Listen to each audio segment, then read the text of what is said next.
We read from John chapter 17, verse 3. और हम यूहन्ना 17 अध्याय के 3 वचन को पढ़ेंगे।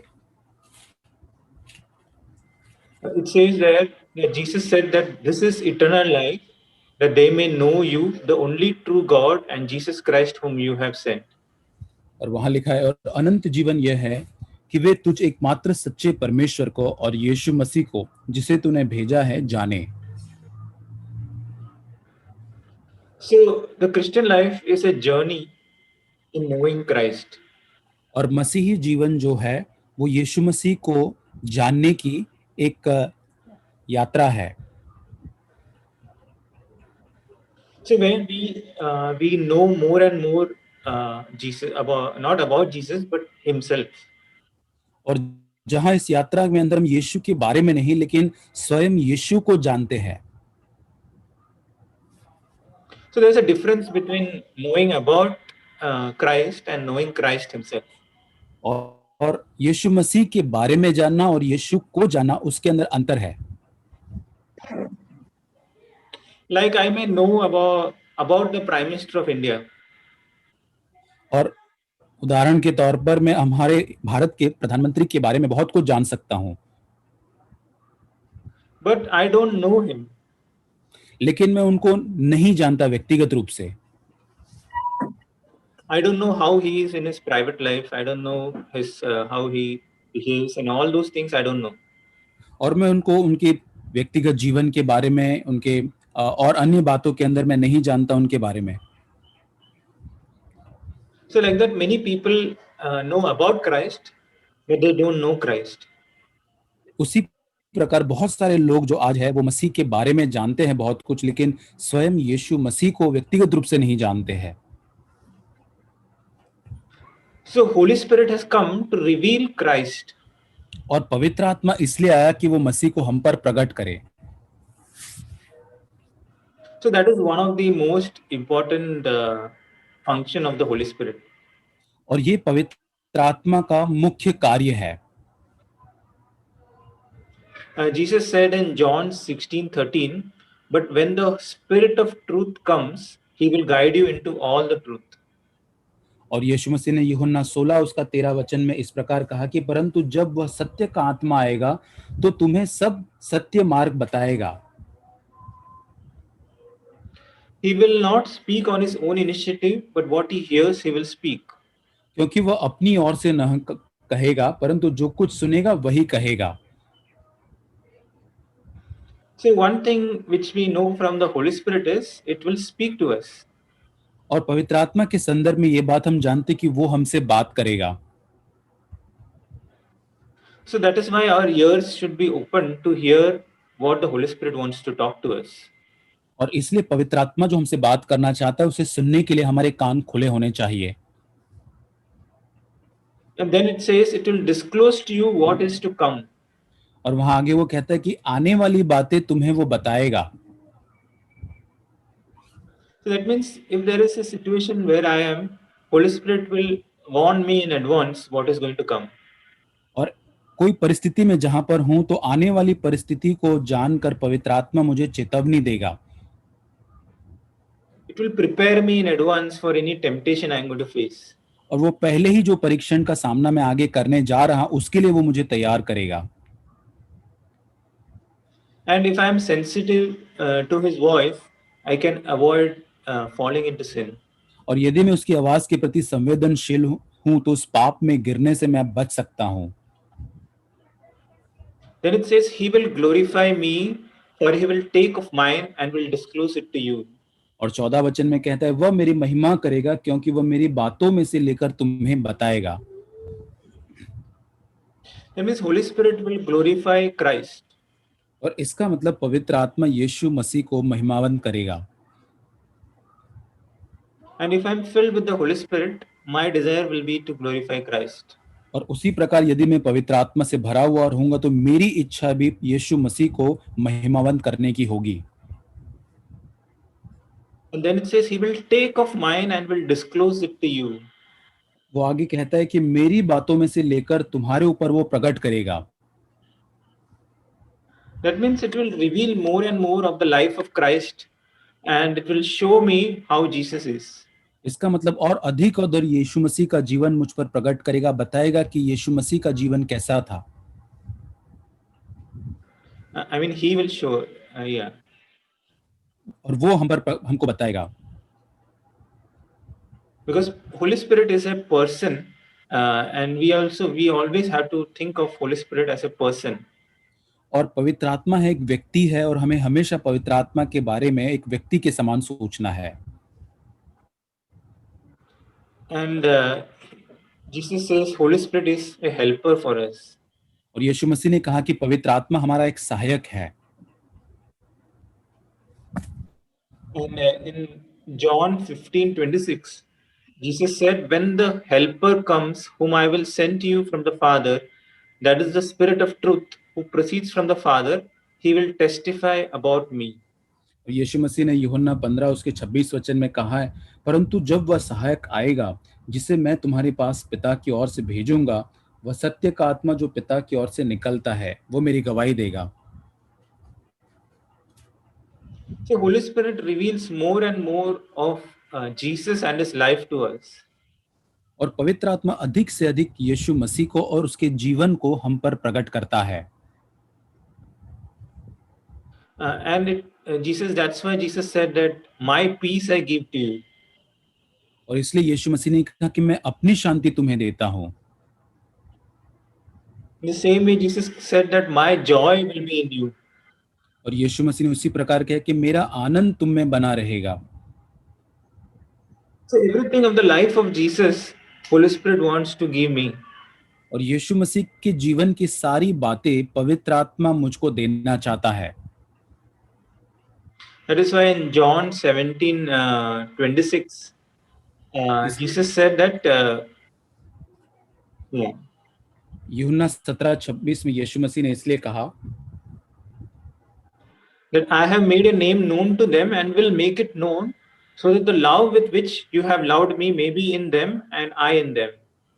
और मैंने तेरा नाम उनको बताया और बताता रहूंगा कि जो प्रेम तुझको मुझसे था वह उनमें रहे और मैं उनमें रहूं। That means Jesus is saying, I have already made my name known to the disciples.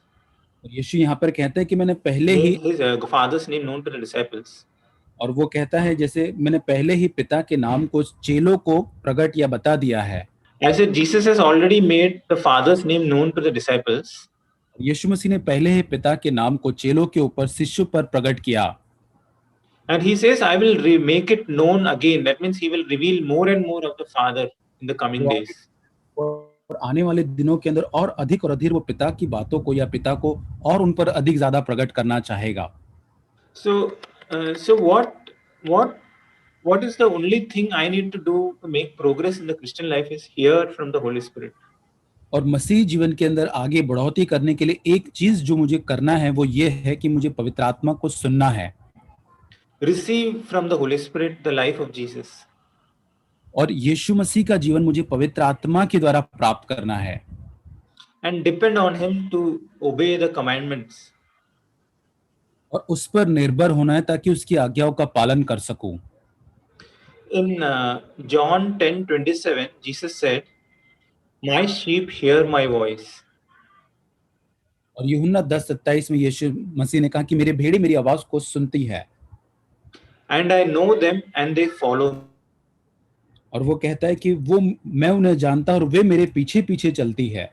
Yeah, Jesus said that my sheep hear my voice and I know them and they follow me. और यीशु मसीह ने कहा कि मेरी भेड़ें जो है मेरा शब्द सुनती है, मैं उन्हें जानता हूं और वे मेरे पीछे पीछे चलती है। I can know Christ when I learn to listen to his voice. और जब मैं उसकी आवाज को सुनना जान जाऊंगा, सीख जाऊंगा, तब मैं उसके पीछे चल पाऊंगा। So we are many times very busy and we have no time to listen to what God wants to tell us. और बहुत बार हम बहुत ही व्यस्त हो जाते हैं और हम परमेश्वर जो हमसे बोलना चाहता है वो नहीं सुन पाते हैं। And so this is something which God was speaking to me in my personal life. और ये मेरे व्यक्तिगत जीवन में परमेश्वर मुझसे इससे बात कर रहा था। See, sometimes it might be listening to various things. और कई बार होता है कि बहुत सारी अन्य बातों को सुनना and increasing my knowledge, और मेरे ज्ञान को बढ़ाते जाना, maybe increasing my knowledge in the things of Bible. और हो सकता है कि ये ज्ञान परमेश्वर के वचन के संबंध के बारे में बढ़ाने के बारे में मैं पढ़ता हूँ या सुनता हूँ। But I'm not listening to what God wants to speak to me. लेकिन जो परमेश्वर मुझसे बात करना चाहता है वो बातें मैं नहीं सुनता हूँ। I just want to increase my knowledge so that I can show others. और मैं केवल बढ़ाना चाहता हूँ ताकि मैं उसको दिखा या बता सकूं। See, that is what Jesus said about the Pharisees in John 5:37. और यूहन्ना 5:37 में यीशु मसीह ने फरीसियों के बारे में इस प्रकार ही कहा। 37 to 40, we'll just read that in Hindi.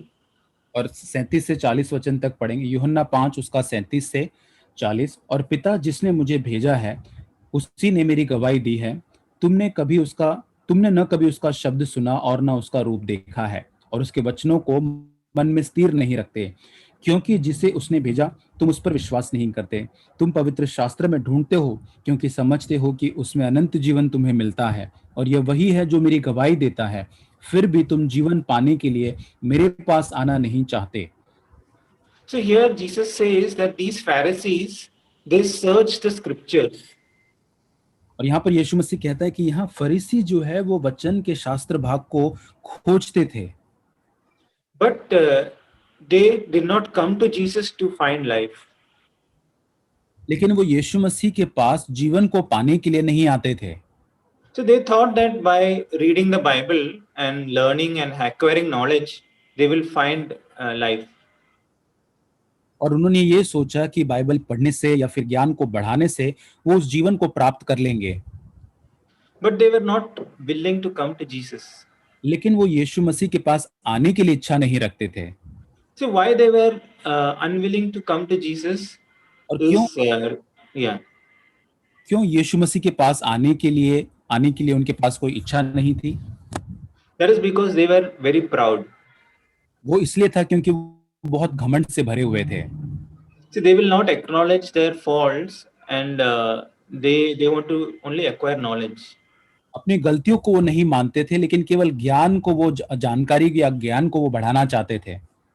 And they wanted just the honor from men. और केवल मनुष्य से आदर पाना चाहते थे।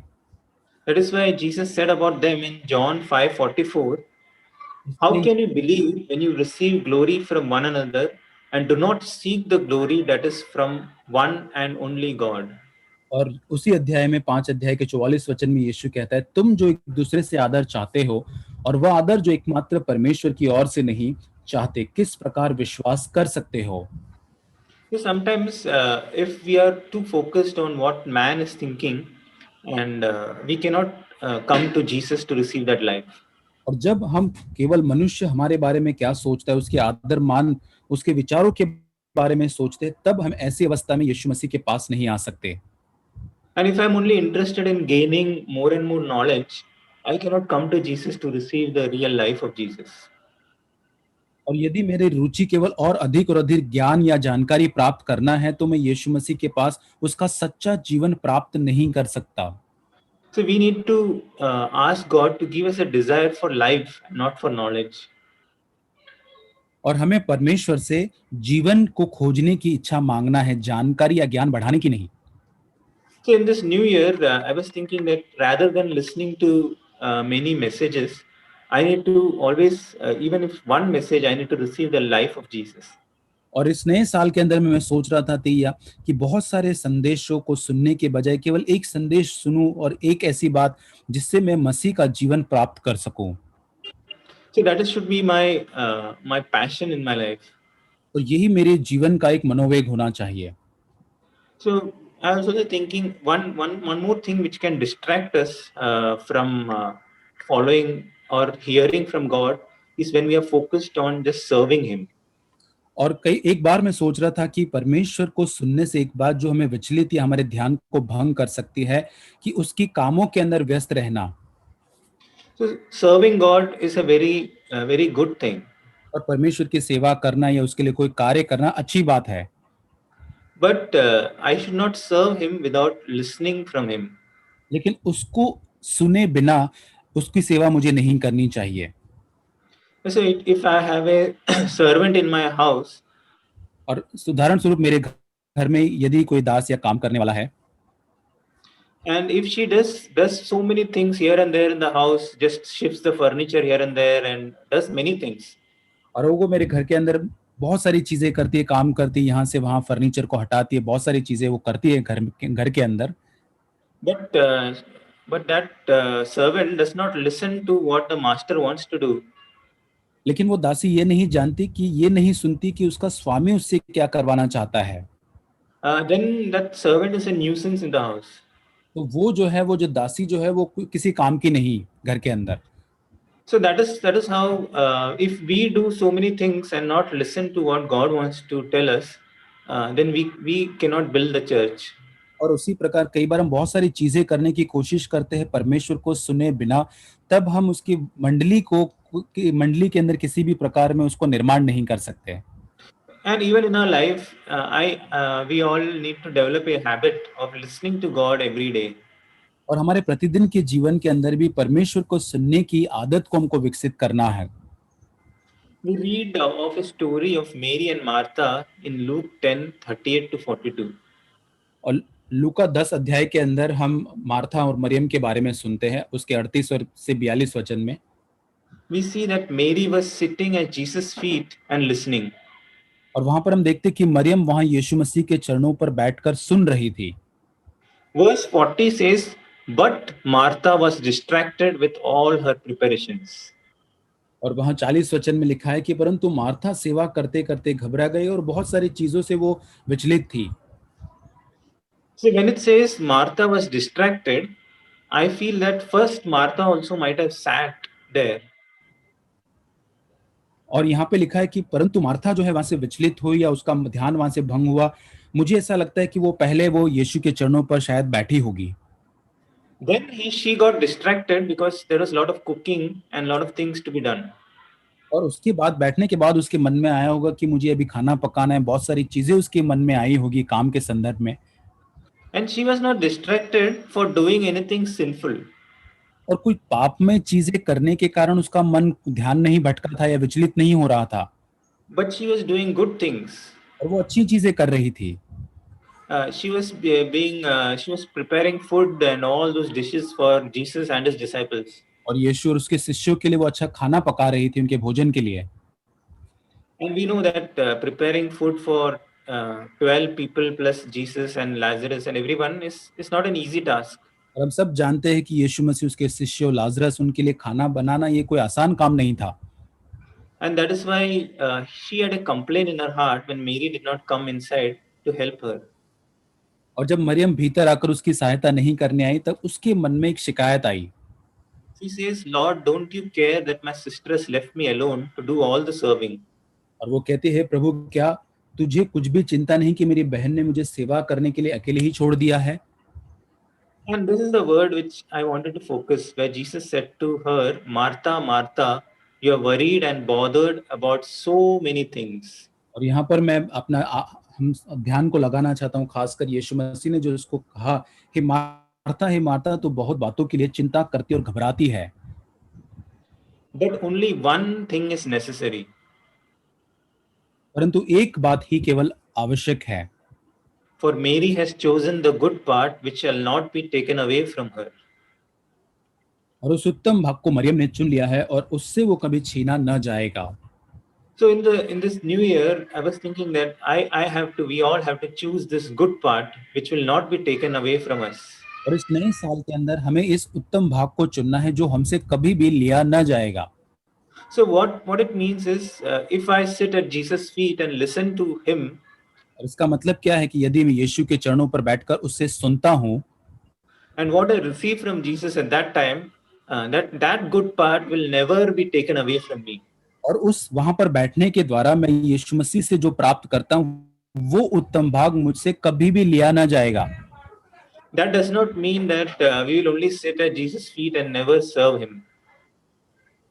और इसका ये मतलब नहीं कि केवल हम यीशु के चरणों पर बैठे ही रहेंगे और उसके लिए कोई कार्य या सेवा नहीं करेंगे। So we know that when we sit at Jesus' feet and listen to him, Jesus can tell us, give us burden for some things. और जब हम यीशु से सुनने के लिए उसके चरणों पर बैठेंगे तो यीशु मसीह उसके हृदय का कोई बोझ जो होगा वो हमें देगा। And when we listen to him and we do according to what he tells us, और जब हम उसको सुनकर जैसा वो कहता है उस प्रकार यदि हम करते हैं तो that will bring a lasting fruit for us. और उससे बहुत ही अनंत या सदा बना रहने वाला फल उत्पन्न होगा। Paul also speaks about one thing that he does. और पौलुस भी एक ऐसी चीज के बारे में कहता है जो वो सदा सर्वदा करता है। So he does only one thing that he says. और वो वहां पर कहता है पौलुस कि मैं एक चीज को करता हूं। In Philippians chapter 3 verse 13. और फिलिपियों की पत्री उसका 3 अध्याय उसका 13 वचन। He says, "Brethren, I do not regard myself as having laid hold of it yet, but one thing I do, forgetting what lies behind and reaching forward to what lies ahead, I press on toward the goal for the prize of the upward call of God in Christ Jesus." और हे भाइयों, मेरी भावना यह नहीं कि मैं पकड़ चुका हूं, परंतु केवल यह काम करता हूं कि जो बातें पीछे रह गई हैं उनको भूलकर आगे की बातों की ओर बढ़ता हुआ निशाने की ओर दौड़ा चला जाता हूं, ताकि वह इनाम पाऊं जिसके लिए परमेश्वर ने मुझे मसीह यीशु में ऊपर बुलाया है। See, Paul was a great apostle. पौलुस जो एक बहुत ही महान प्रेरित था। He had a lot of work to do, like planting churches, taking care of those churches, doing evangelism, suffering for Christ, writing the scriptures, and so many things he did. और बहुत सारी चीजें उसके पास करने को थी। कलीसिया को स्थापना करना, कलीसिया की अगुवाई करना, वचन के भाग को लिखना, यीशु मसीह के बारे में सुसमाचार देना, ये सारी बातें उसके पास करने के लिए थी। But he did not lose his focus. लेकिन उसने अपने ध्यान को वहां से विचलित नहीं होने दिया। He had this passion for one thing which he had. और एक चीज की धुन उसके अंदर बहुतायत से थी। That is, he says that I may know Christ. वो कहता है कि ताकि मैं यीशु मसीह को जानूं। And then when he knows Christ, he wants to know the life of Christ. और उसके द्वारा वो यीशु मसीह के जीवन के बारे में जानना चाहता है। It says that he wants to know, like Paul, who knew Christ for so many years, he knew that he wants to know more of Christ. और पौलुस जो बहुत सालों से यीशु मसीह को जानता था, वो आने वाले समय में और अधिक यीशु मसीह को जानने की इच्छा या लालसा रखता है। And he says he wants to forget whatever progress he has made in his past life. Now he wants to press towards the goal. और जितने भी बढ़ोतरी उसने अपने पिछले जीवन में की, उसको सबको भूल कर वो आगे की ओर, निशाने की ओर आगे बढ़ते जाना चाहता है, यीशु मसीह की ओर। Because he had that upward call of God in his life all the time. क्योंकि हमेशा वो ऊपर की बुलाहट उसके जीवन के ऊपर हमेशा बनी रही। The upward call was to become like Christ more and more in his life. और वो ऊपर की बुलाहट जो यीशु मसीह की ओर से उसने प्राप्त की थी, वो और अधिक वो चाहता था अपने जीवन में। So he knew, he says very clearly that it's not that I have already become perfect. और वो आगे इस प्रकार वो कहता है कि मैं पहले ही सिद्ध बन चुका हूं, नहीं बन चुका, इस प्रकार वो कहता है। So he is pressing on to that goal for which Christ has laid hold of him. और जो ध्येय, जो लक्ष्य यीशु मसीह ने उसके लिए रखा है, उसकी और निशाने की ओर आगे बढ़ता चला जाता है। So we can forget what progress we have made in our lives and we can press towards the goal. और उसी प्रकार हम हमारे जीवन में जो कुछ भी बढ़ोतरी हमने आज के दिन तक, अब तक यहाँ तक कि उसको भूलकर हम आगे की ओर, अब आगे निशाने की ओर बढ़ते चले जा सकते हैं। And we can also forget the failures or the lack of progress or anything which condemns us. We can forget that as well and move forward towards what God has kept ahead of us. और उसके साथ साथ सारी असफलताएं जहां जहां हम गिरे हैं या जहां हम आगे बढ़ोतरी नहीं कर पाए, ऐसी चीजों को भूल कर भी आगे की बातों की ओर हमें आगे बढ़ना है जो परमेश्वर ने हमारे लिए रखी है। Because we have a call, because we have a very big or very high calling which God has called us. क्योंकि परमेश्वर ने एक बहुत ही बड़ी बुलाहट के साथ हमको बुलाया है। And that calling is to be conformed to the image of His Son. और वो बुलाहट जो है हमें उसके बेटे यीशु मसीह के स्वरूप के अंदर समानता में बदलने की है। And that is what it says in Romans chapter 8, और वही रोमियो के 8 अध्याय के अंदर लिखा गया है, that we might be conformed to the image of his son. ताकि हम यीशु मसीह, उसके पुत्र यीशु मसीह के स्वरूप के अंदर हम बदल जाए। It starts with those whom he predestined, he also called. और वो पहले से ही हमने उसको ठहराया है, उसने हमें ठहराया है। Those whom he predestined, he called. और जिसको उसने ठहराया उसको उसने बुलाया है। And those whom he called, he justified. और जिसको बुलाया उसको उसने धर्मी ठहराया। And those whom he justified, he also sanctified. और जिनको उसने धर्मी ठहराया उनको उसने शुद्ध किया है। And the final destination that we are sanctified is to be conformed to the image of his son.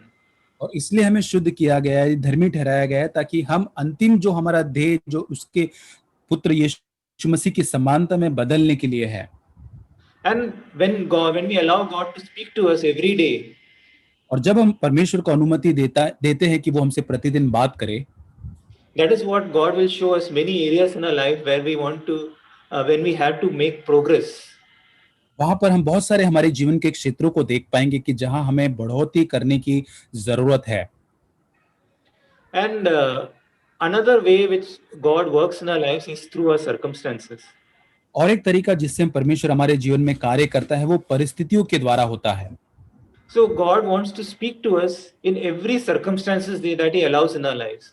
और हर एक परिस्थिति जो परमेश्वर हमारे जीवन में आने की अनुमति देता है उसके द्वारा हमसे वो परमेश्वर बात करता है। So in any difficulties or any trials which we will face in 2021, God wants to speak to us. 2021 साल के दौरान परमेश्वर कोई भी परीक्षण या परिस्थिति के द्वारा हमसे बात कर सकता है। If we allow God to speak to us, और केवल यदि हम परमेश्वर को अनुमति दें कि वो हमसे बात करे। but when we come across any difficulty, if we complain and murmur, लेकिन कोई भी परिस्थिति में यदि हम कुड़कुड़ाते हैं, शिकायत करते हैं, or you just feel sorry for ourselves, और यदि हम अपने आप के ऊपर बहुत ही दयनीय समझते हैं अपने आप को, we cannot hear God's voice. तब हम परमेश्वर की आवाज को नहीं सुन पाएंगे। So any pressure we face, my heart's desire should be, Lord, can you speak to me through this? और हर एक दबाव के अंदर जो हम सामना करते हैं, प्रभु से हम कहे कि प्रभु मेरी हृदय की इच्छा है कि प्रभु तू मुझे इस परिस्थिति में मुझसे बात कर। Some prayer which we are praying and God is not answering, there may be something which God wants to teach us. और यदि ये ऐसी कोई प्रार्थना है जिसका जो आप प्रार्थना कर रहे हैं परमेश्वर उसका उत्तर नहीं दे रहा है, शायद परमेश्वर हमको उसके द्वारा कुछ सिखाना चाहता है। He wants to teach us patience. वो हमें धीरज को सिखाना चाहता है। He wants to give us his grace. वो अपना अनुग्रह हमको देना चाहता है। And when we are weak, that is the time we can experience God's grace. और जब हम निर्बल होते हैं वही समय होता है हम परमेश्वर के अनुग्रह को महसूस या अनुभव कर सकते हैं। See, by nature we are very self-confident and very assertive. और स्वभाव से ही, प्राकृतिक स्वभाव से हम बहुत ही अपने आप पर भरोसा रखने वाले, अपने आप पर बहुत ही बहुत ही सकारात्मक हम होते हैं। And the world teaches us that we should be very confident in ourselves. और संसार हमें यही सिखाता है कि हमें अपने आप के ऊपर बहुत ही हियाव या भरोसा रखने वाले होना है। So God has to take us through difficulties so that he can crush us, so that we depend on him. और परमेश्वर कई बार उन कठिन हालातों से हमको उसे ले जाना पड़ता है ताकि वो हमको कुचले या तोड़े और ताकि वो अनुग्रह हमें दे सके।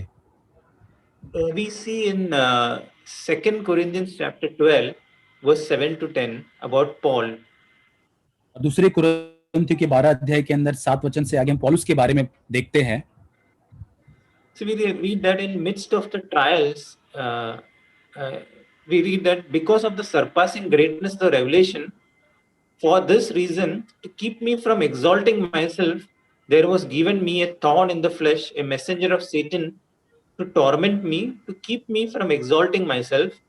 Concerning this, I implored the Lord 3 times that it might leave me. और वहां लिखा है 7 वचन से आगे, इसलिए कि मैं प्रकाशनों की बहुतायत से फूल न जाऊं, मेरे शरीर में कांटा चुभाया गया, अर्थात शैतान का एक दूत कि मुझे घुसे मारे ताकि मैं फूल न जाऊं। इसके विषय में मैंने प्रभु से 3 बार विनती की कि मुझसे यह दूर हो जाए। So here we see that there is some thorn or some difficulty which God has allowed in Paul's life. और यहाँ पर हम देखते हैं कि कुछ ऐसी कठिन परिस्थिति है, ऐसा कोई कांटा चुभाया है परमेश्वर ने पौलुस के जीवन में। And this is Paul is not someone who will for who will pray to God for some small thing, or he will not worry about very small silly things. और पौलुस यहाँ पर हम देख सकते हैं कि वो कोई छोटी-छोटी बातें या साधारण सी चीज़ों के लिए वो प्रार्थना नहीं करेगा, उसके बारे में वो चिंतित नहीं होगा। This is some major difficulty which was troubling him so much.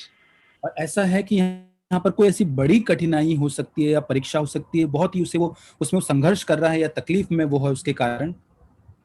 Because it says the messenger of Satan was tormenting him, like that thing was tormenting him. और यहाँ पर जैसा लिखा है कि शैतान का एक दूत आकर उसको घूंसे मारे या उसको सताए। It was continuously a thing which was troubling him. और निरंतर उसकी वो बातें जो है वो उसको सता रही है, उसके मन को विचलित कर रही है उस कारण। And concerning this thing, he implored, he prayed, and he prayed in like real need to God that it might go. और उस सही जरूरत आवश्यकता के स्थान पर उसने परमेश्वर से 3 बार प्रार्थना की कि ये बातें वो बातें उससे दूर हो जाए। But at that time, he had his ears open to what God wants to tell him. लेकिन ऐसी परिस्थिति में पौलुस के कान खुले थे उस सुनने के लिए जो परमेश्वर उससे कहना चाहता है। And God told him that my grace is sufficient for you. और परमेश्वर उससे कहता है कि मेरा अनुग्रह तेरे लिए काफी है, For power is perfected in weakness. क्योंकि मेरी सामर्थ निर्बलता में सिद्ध होती है। Most gladly, then Paul's reaction to what God spoke to him is, most gladly, therefore, I will rather boast about my weakness. और यहाँ पे हम देखते हैं जो परमेश्वर ने पौलुस से कहा उसकी प्रतिक्रिया क्या कहता है आगे, इसलिए मैं बड़े आनंद से अपनी निर्बलताओं पर घमंड करूंगा। So that is why Paul could rejoice in that difficulty. और इसी कारण उस कठिन परिस्थिति के अंदर पौलुस आनंदित हो पाया। So because he could hear God's voice saying that when he was going through that struggle, God was saying it is a good thing that you are becoming weak, so that my grace will be always on you. और उन कठिन हालातों से उन संघर्षों से जब वो गुजर रहा था वो परमेश्वर को सुन पाया कि ये अच्छी बात है कि तेरी निर्बलता के अंदर मेरा सामर्थ्य तेरे लिए सिद्ध होगा, ये बात पौलुस सुन पाया।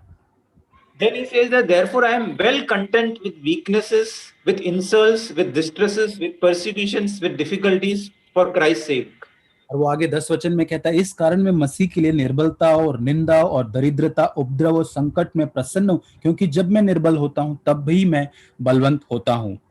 Yes, for when I am weak, then I am strong. और जब मैं निर्बल होता हूँ तब मैं बलवंत होता हूँ। So that is how I need to hear God's voice in the midst of my struggles.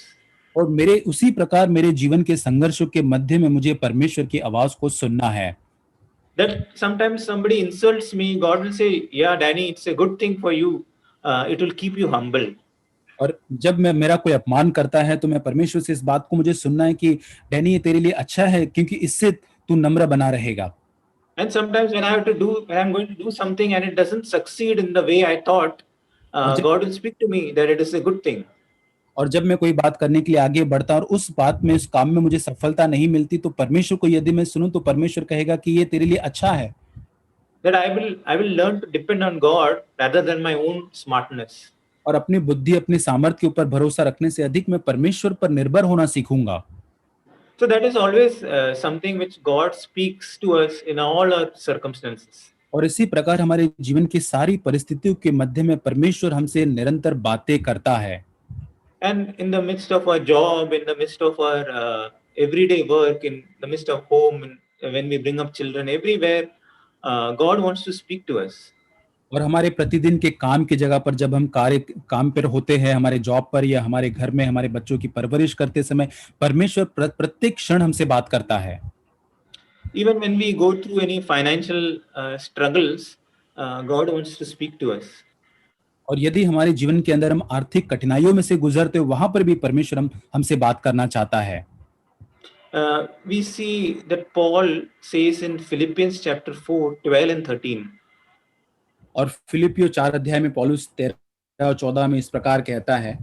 12 and 13. Yeah, he says, I know how to get along with humble means, and I also know how to live in prosperity.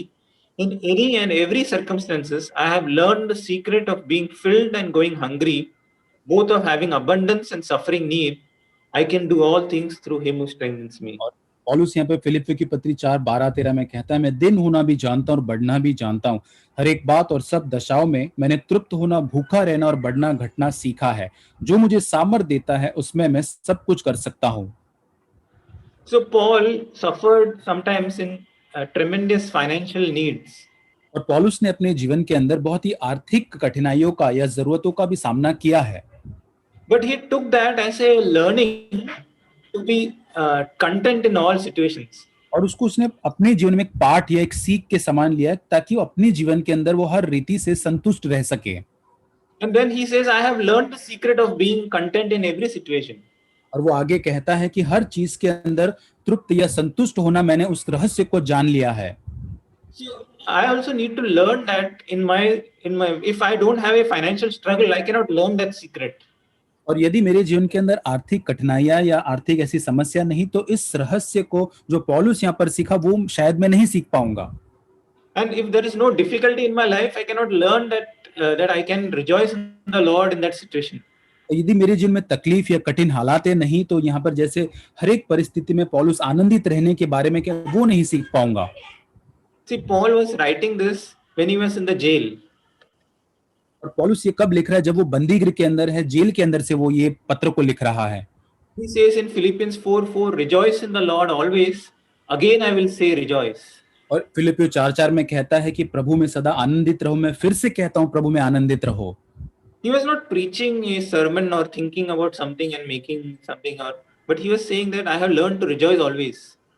और यहाँ पर कोई प्रचार या कोई कुछ ऐसे संदेश को नहीं, लेकिन वो यहाँ पर कह रहा है कि मैंने सीख लिया है प्रभु में सदा आनंदित होना। And he was living in God's presence even when he was in the prison. और यहाँ तक कि जब वो बंदीगृह में था उसने परमेश्वर की उपस्थिति में जीवन जीना सीख लिया था। And God wants to work in us every day and speak to us every day.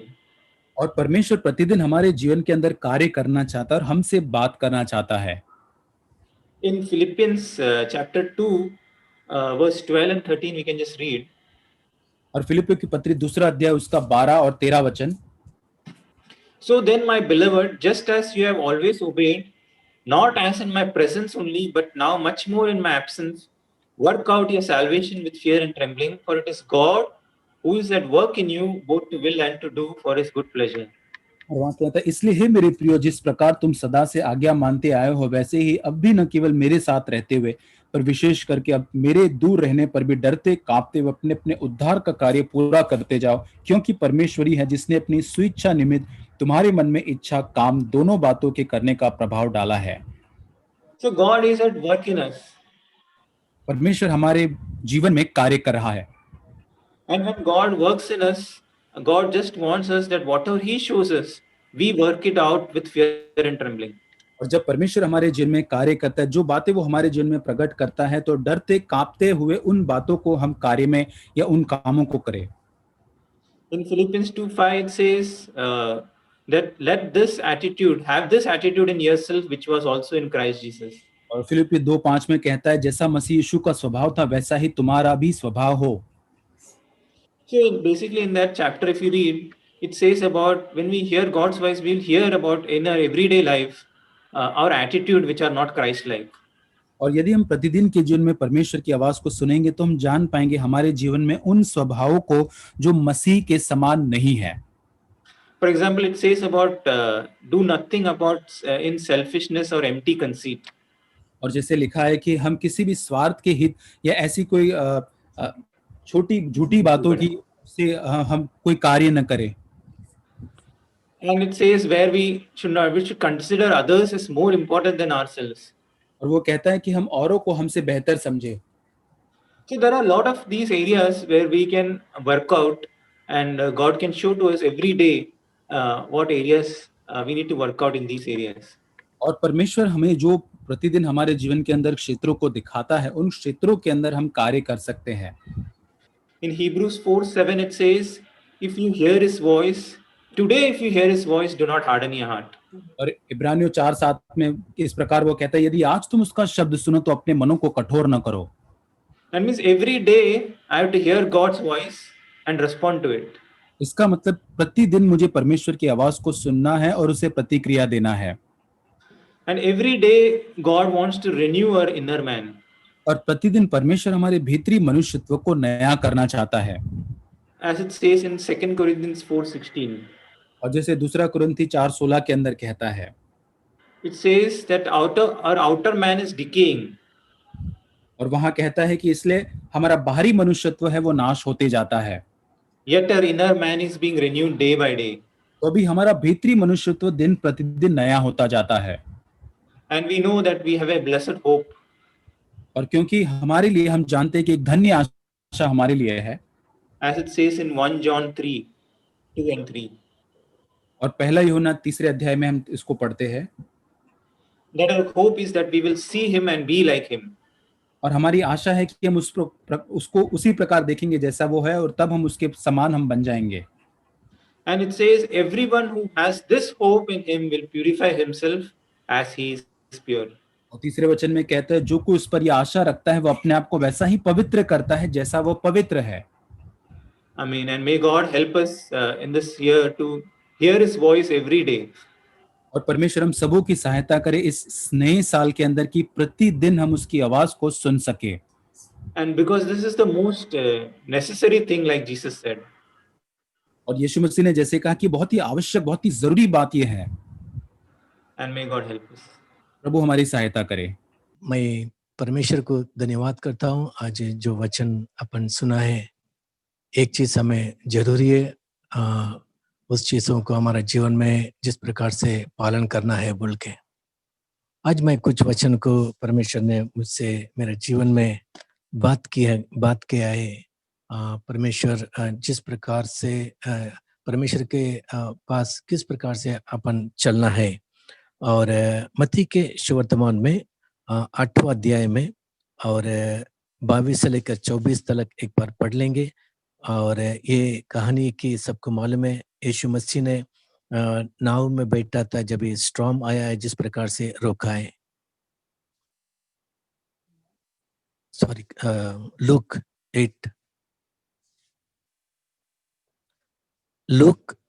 8वां अध्याय में 22 से 24। फिर एक दिन वो और उसके चेले नाव पर चढ़े और उसने उनसे कहा, आओ झील के पार चले। अतः उन्होंने नाव खोल दी, पर जब नाव चल रही थी तो वो सो गया और झील पर आंधी आई और नाव पानी से भरने लगी और वे जोखिम में थे। तब उन्होंने पास आकर उसे जगाया और कहा, स्वामी स्वामी, हम नाश हुए जाते हैं। तब उसने उठकर आंधी को और पानी की लहरों को डांटा और वे थम गए और चैन हो गया। और इस वचन को मैं पढ़ रहा था नया साल में, सुबह सुबह परमेश्वर ने मुझसे बात किया है, मेरे जीवन में अनुग्रह किया है, जिस प्रकार से मैं इस वचन को मेरे जीवन में लेऊंगा। यदि ये चैप्टर को, अध्याय को पूरा पढ़ने के लिए शुरुआत करेंगे, जब ये 8वां अध्याय में 4वां वचन में हम देखते हैं बहुत सारे भीड़ और मसीह के पास आए, और लोग इस प्रकार से आने के बाद, भीड़ आने के बाद प्रभु यीशु उनको जब बी बोने के बारे में सिखाया बी बोने के बारे में सिखाया। और उसके बाद हम आगे ये देखते हैं आखिरी में, और उनके माता पिता भी आए, माता और भाई बहनों आए यीशु मसीह को मिलने के लिए, लेकिन इतने भीड़ था और मिल न सका था। और यीशु मसीह ने उनको क्या उत्तर देता है, कौन मेरा माता और भाई बहनों बोल के। जो वचन को सुनते हैं उस प्रकार से चलते हैं, वही मेरा माता पिता है बोल के। सो इसको इस चीज होने के बाद तुरंत जब यीशु मसीह और 22 वचन में लिखा गया कि जब भी शिष्य लोग बोलता है नाव में बैठकर हम दूसरे किनारे में जाएंगे बोल के, दूसरे किनारे में जाएंगे बोल के यीशु बोलता है। सो इसमें से मुझे एक ही चीज मालूम पड़ रहा था कि यीशु मसीह के सुनना, let us go across to the other side. उसके पहले परमेश्वर ने, यीशु मसीह ने अपने क्राउड से अलग कर दिया है शिष्य लोगों के साथ। आज मैं यही जान लिया कि मैं भी अगर यीशु मसीह के बातों को सुना है, यीशु मसीह के पास साथ चलना है, इस संसार से और इस दुनियादारी से, वर्ल्ड का जो भी जो चीज हमारे सामने जो अच्छे चीज रहता है, उस सारे चीजों को छोड़कर मेरे को अलग होना जरूरी है। प्रभु यीशु मसीह जिस प्रकार से वो क्राउड को सिखा। और अपन एक मालूम पड़ता है जब भी यीशु मसीह 22 वचन में बोलने के बाद और शिष्य लोग सुन लिया है, वैसा ही नाव में बैठकर और आगे बढ़ने लगे। जब भी हमको मालूम है जिस प्रकार से तूफान आया है उनके जीवन में, और प्रभु मसीह उस नाव में था और यीशु मसीह की आवाज को सुना है जाएंगे बोल के।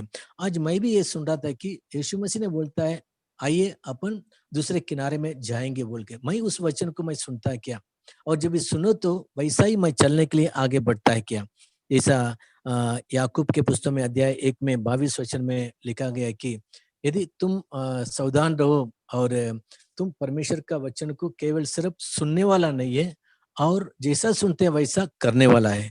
याकूब के पुस्तक में अध्याय 1 में और 22, परंतु वचन पर चलने वाले बनो और केवल सुनने वाले ही नहीं जो अपने आप को धोखा देते हैं। है ना। सुनने के बाद अपने आप धोखा नहीं देना है, केवल सिर्फ सुनने वाला नहीं, जैसा सुनते हैं वैसी करने के लिए। इन दिनों में मैं देखा था कि जिस प्रकार से कलीसिया में आया हूँ और छोड़कर, और इसमें कई चीजों को मैं नहीं किया है, सुनने के बाद भी नहीं किया है, और जीवन में भी परिपूर्णता एक सही मार्गों में नहीं चला था। लेकिन जब भी ये बातों को मानने के बाद ये पिछले सालों में परमेश्वर ने अनुग्रह किया है, जब भी वचन को हम सुनते हैं, जैसा सुनते हैं वैसे करने के लिए परमेश्वर ने मेरे जीवन में सहायता और मार्गदर्शन दिया है।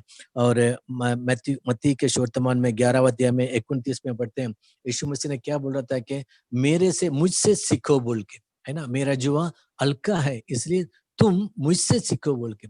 जब भी हम जैसा दानी भैया ने बताया गया कि कई बार वचन सुनते हैं लेकिन अपन अनुभव में लाते क्या बोल के। मेरा भी जीवन में ऐसे ही है, लेकिन सुनता है लेकिन हम करते क्या। सो परमेश्वर ने इस वचन के द्वारा मुझे बात किया कि एक करने के लिए। और उसके बाद और उन लोग नाव में थे, नाव में रहने के कारण इतने तूफान आया, आंधी आया, लेकिन यीशु मसीह उनके साथ था क्योंकि यीशु मसीह ने बुला के लेके आए। आज हमारे लिए एक अच्छे फेलोशिप बनता है। आज परमेश्वर ने अनुग्रह किया है एक अच्छे फेलोशिप देने के लिए। इसलिए जब हम फेलोशिप में रहेंगे परमेश्वर हमें अनुग्रह कार्य करेगा। और इस वचन को सुनने के बाद हम फेलोशिप में रहने के लिए क्या करने का है, हमको फॉलो करने का है।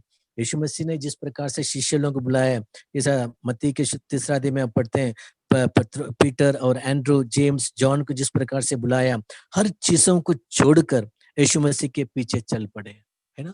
पूरे छोड़कर। मैं कभी कभी सोचता था केवल सिर्फ यीशु मसीह किनारे में गया था और उन लोग मछली पकड़ रहे थे, उनको बुलाया और सब तुरंत सब छोड़कर पीछे पड़े। और जॉन और जेम्स तो अपने डैडी थे, पिताजी थे, उनको भी छोड़ के चले गया है बोल के।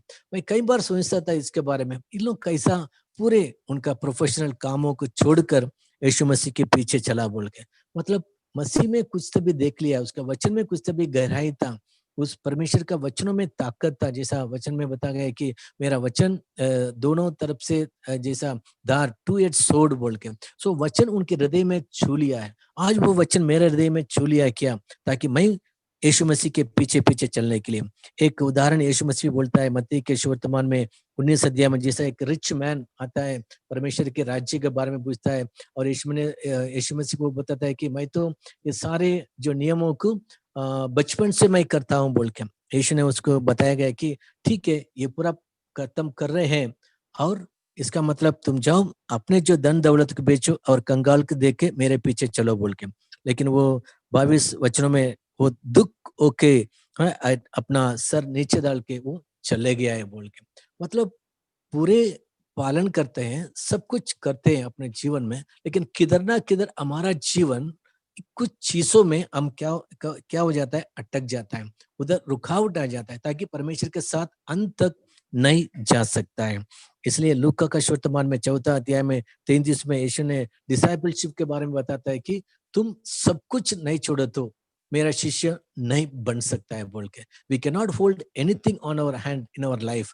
सो सब कुछ त्याग करना ही बनता है हमारा जीवन में परमेश्वर के साथ जाने के लिए। और योना का सुवर्तमान में 8वां अध्याय में 31 में लिखा है, यीशु ने इस प्रकार से बोलता है, if you abide in my word, यदि हम सुनते हैं परमेश्वर के वचन में हम बने रहेंगे, जब भी सच्चाई से तुम प्रभु यीशु मसीह का शिष्य बन सकता है बोल के। सो इस चीजों में परमेश्वर ने मुझे अनुग्रह किया है सीखने के लिए कि नया साल में। और जो बोट इस प्रकार से मुझे दर्शाता है कि एक कलीसिया है ना। 8वां अध्याय में 23 जब भी स्ट्रॉम आया, शिष्य लोग पूरे थे, यीशु मसीह सो रहे थे, लेकिन वो शिष्य लोग पूरा इतना डर हो गया है, हम लोग पूरा नाश हो रहे बोल के यीशु मसीह के जगाया। यीशु मसीह ने तुरंत उस तूफान को डांटा है और रोक लिया है। इससे अपन को क्या मालूम पड़ता है, यदि हम परमेश्वर के कलीसिया में रहते हैं, यीशु मसीह में रहता है, परमेश्वर हर क्षेत्र में हमें मदद करने के लिए सहायता करता है। एक चीज तो अच्छा टीचिंग मिलता है, परमेश्वर का वचन मिलता है, और प्रेयर कर सकता है, प्रेयर का सपोर्ट मिलता है, और जो जरूरतों को परमेश्वर अनुग्रह करता है, भाई बहन लोग सपोर्ट करते हैं, एक अच्छे फेलोशिप हमारा जीवन में रहता है। सो हम अकेला नहीं रह सकता है इस दुनिया में, परमेश्वर के साथ और उसके बनाया हुआ कलीसिया का साथ इस नया साल में रहना बहुत और जरूरी है। हर एक चीजों को यीशु मसीह हमारा जीवन में सहायता करने के लिए, मदद करने के लिए तैयार है। यदि यीशु मसीह हमारा पास हमारे जीवन में है तो जब हम यूहन्ना का वर्तमान में 2 अध्याय में पढ़ते हैं, यीशु मसीह ने जैसा पानी को द्राक्षरस बनाया था, और उस समय पर यूहन्ना 2 और 2 वचन में लिखा गया कि यीशु मसीह और उनका शिष्य लोगों को आमंत्रण किया है शादी में। वो यीशु मसीह उस शादी में था, इसलिए जो कम हो गया था वो द्राक्षरस आखिरी में प्रभु यीशु मसीह ने एक बड़ा अद्भुत काम करके उनको उनके सामने जरूरतों को पूरी किया था। इसलिए आज हमारे जीवन में भी यदि हम परमेश्वर का साथ दें, उसके कलीसिया में बने रहेंगे, हम अकेला नहीं रहना मांगता है। यदि हमारे सारे जरूरतों को प्रभु यीशु जरूर पूरा करेगा, क्योंकि हम हमेशा परमेश्वर का आत्मा का जिस प्रकार से हमें उत्तेजन देता है, मार्गदर्शन देता है, उसमें हमको सुनना है, चलना है, अपने मन के अनुसार चलना नहीं। इसलिए परमेश्वर के वचन को सुनना है और सुन के वैसे चलने के लिए हमको आगे बढ़ना है। परमेश्वर का आत्मा निरंतर हमारे साथ है, हमें सहायता और मदद करने के लिए और मार्गदर्शन देने के लिए। आमीन। Yeah, I praise God. I just want to share how God is faithful to me in last year, and a lot of things God taught me, and I praise God. It molded me, and I came to know that I need to humble more and more. One और specific पिछले साल जैसे परमेश्वर मेरे साथ विश्वास योग्य रहा है, उसके बारे में मैं बांटना चाहता हूँ, और कैसे और मैं अपने आप को नम्र कर पाया, उस विषय में बांटना चाहता हूँ। Yeah, I thank God that God plans stands forever, which He plans for us. और मैं परमेश्वर को धन्यवाद देता हूँ कि जो योजना वो हमारे लिए बनाता है वो अटल होती है। I thank God for the marriage which happened last year, and how God arranged and how God helped me through brothers and sisters, my dear family. और पिछले साल मेरा जैसा विवाह हुआ, उसके लिए मैं परमेश्वर का धन्यवाद देता हूँ, कैसे उसने सारे चीजों को एक साथ उसको नियंत्रित किया, और जिन भाइयों और बहनों ने मेरी सहायता की, मेरे परिवार को भी मैं धन्यवाद देता हूँ। I'm really thank to my church family specifically that through their efforts, through their hard working, which I learned that I need to do, I need to be ready for anything for other brothers and sisters.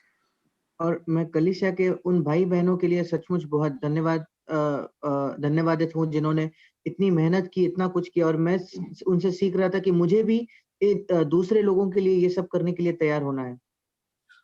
Two specific things which I need to learn, I want to learn in 2021, which I was asking God. और दो विशिष्ट बातें जिनको मुझे इस आने वाले 2021 साल में सीखना है, जो मैं परमेश्वर से मांग रहा था। The first thing is that I need to be faithful in small things. सबसे पहले तो जो छोटी बातें हैं उसमें विश्वास योग्य होना। There is one verse, two verses which I want to read and finish. In Zechariah 4:10. दो वचन मैं पढ़ना चाहता हूँ। एक है जकरिया नबी की पुस्तक, उसका 4वां अध्याय और 10वां वचन। For who has despised the day of small things? क्योंकि किसने छोटी बातों का दिन तुच्छ जाना है। So I need to be faithful in coming years in small things, and which I can glorify the Lord. और आने वाले वर्ष में उन छोटी बातों में मैं विश्वास योग्य होना चाहता हूँ जिसके द्वारा मैं परमेश्वर को महिमा ला पाऊँ परमेश्वर के नाम के लिए। And the last verse is, Psalm 139, verse 23-24.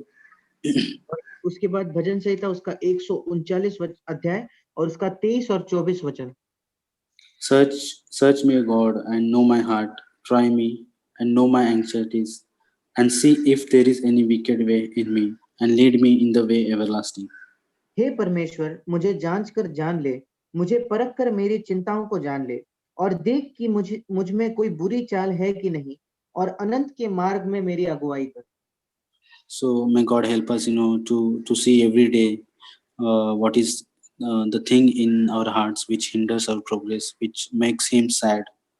और परमेश्वर हमारी सहायता करे कि दिन प्रतिदिन हम देख सके वो कौन सी चीज है जो हमारे दौड़ में एक बाधा या रुकावट उत्पन्न कर रही है, या हमारे जीवन में ऐसी कोई चीज जो परमेश्वर को दुखी करती हो। मैं भी परमेश्वर पिता को धन्यवाद करती हूँ कि वो कितना महान और भला रहा इस वर्ष मेरे जीवन में अद्भुत रीति से एक अद्भुत कलीसिया को और अद्भुत जीवन साथी को दिया। मैं प्रभु को धन्यवाद करती हूँ। एक वचन के द्वारा मुझे प्रभु सिखाया। भजन संहिता 50 का 9 से 14 वचन में लिखा है, मैं न तो तेरे घर से बैल न तेरे पशुशाला से बकरे लूंगा, क्योंकि वन के सारे जीव जंतु और हजारों पहाड़ों के जानवर मेरे ही हैं, और पहाड़ों के सब पक्षियों को मैं जानता हूँ, और मैदान पर चलने वाले फिरने वाले जानवर मेरे ही हैं। यदि मैं भूखा होता तो मैं तुझसे कहता, क्योंकि जगत और जो कुछ उसमें है वह मेरा है। और 14 में लिखा है कि परमेश्वर को धन्यवाद का ही बलिदान चढ़ा और परम प्रधान के लिए अपनी मन्नतें पूरी कर। और 23 वचन में लिखा है, धन्यवाद के बलिदान का चढ़ाने वाला मेरी महिमा करता है, और जो अपनी चरित्र उत्तम रखता है उसको परमेश्वर का किया हुआ उद्धार दिखाऊंगा।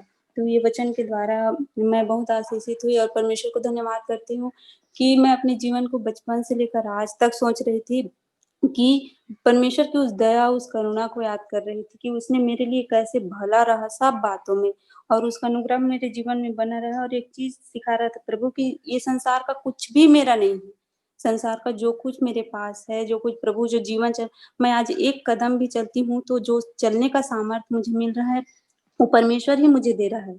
तो मैं इसके लिए परमेश्वर को धन्यवाद करती हूँ। और ये एक वचन से सीखी कि परमेश्वर को जब हम धन्यवाद करते हैं और अपने चरित्र को हम उत्तम रखते हैं तो परमेश्वर की ओर से किया हुआ उद्धार को देखने पाते हैं।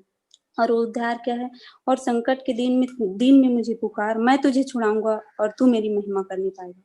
तो हम बहुत बार मैं अपने जीवन में देखी हूँ कि अपनी समझ का जब सहारा लेके बहुत सारी चीजों को की हूँ तो वहां पर मैं परमेश्वर के उद्धार को, परमेश्वर जो काम मेरे जीवन में किया वो चीज नहीं हो पाया।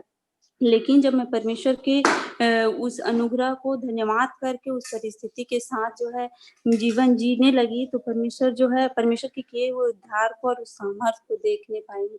मैं परमेश्वर को धन्यवाद करती हूँ इस वर्ष और भी सारी परिस्थितियों में परमेश्वर को धन्यवाद देने वाले बनूं। और मेरे चर्च के भाई बहनों के लिए धन्यवाद। प्रभु का धन्यवाद।